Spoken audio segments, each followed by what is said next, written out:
একজন ওল্ড প্লেয়ারের মুখ থেকে এই কথাটা তখনই বেরোয় যখন সে তার স্কিলকে হারিয়ে ফেলে।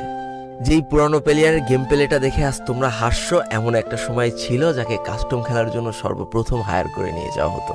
যেই পুরনো প্লেয়ারটার গেম প্লে দেখে আজ তোমরা হাসছো, একটাবার খোঁজ নিয়ে দেখো সেই প্লেয়ারটার গেম প্লে দেখেই একটা সময় অনেক মানুষ গেম খেলা শিখেছে।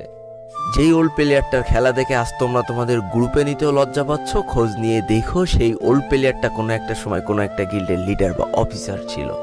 যেই ওল্ড প্লেয়ারটা আজ তোমাদের রিভাইভ দিতে যেতে ভয় পাচ্ছে, মনে রেখো একটা সময় ছিল যখন এই প্লেয়ারটাই পুরো মাঠ একা ফাঁকা করে বুয়া নিয়ে আসতো।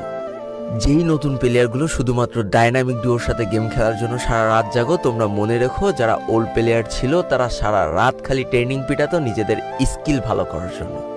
আমি জানি আজকের দিনের যারা অনট্যাপ মারা প্লেয়ার তারা কখনোই ফিল করতে পারবে না যে বসে জুম করে উঠে হেডশট মারার মজাটা আসলে কি ছিল।